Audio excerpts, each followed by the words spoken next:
Set just after the American Civil War, Beloved tells the haunting and deeply moving story of Sethe, a formerly enslaved woman trying to build a life of freedom while haunted, both literally and emotionally, by the scars of her past.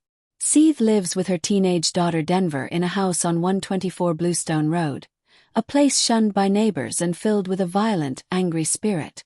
The house is haunted, but not just by a ghost. It's haunted by memory, grief, and an unspoken trauma rooted in slavery.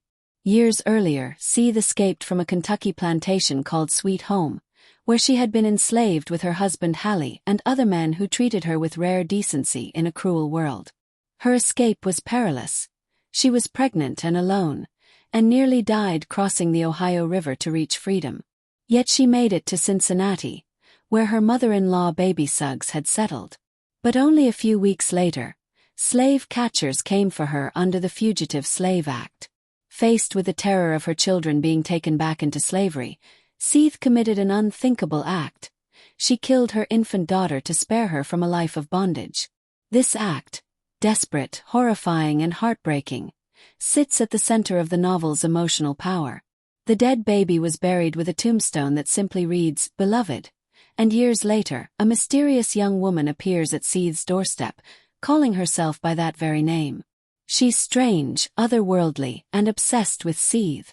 Over time, it becomes clear that Beloved is the physical manifestation, or reincarnation, of Sethe's dead daughter, returned to confront her mother with a past that won't stay buried. As Beloved moves in, she disrupts the fragile peace that Sethe and Denver have built.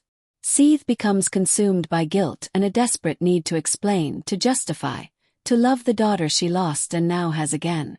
Beloved's presence begins to drain Sethe physically and emotionally, while Denver, initially isolated and timid, slowly grows into her strength, realizing she must act to save her mother from being consumed by the past.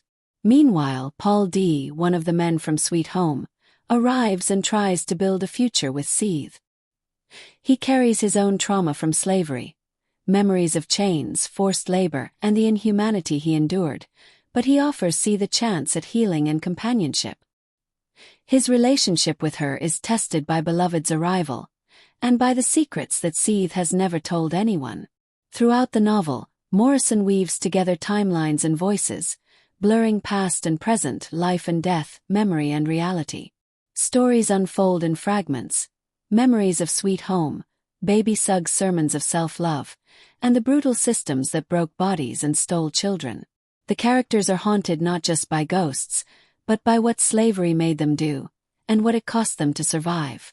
In the end, Denver seeks help from the community, breaking her silence and isolation.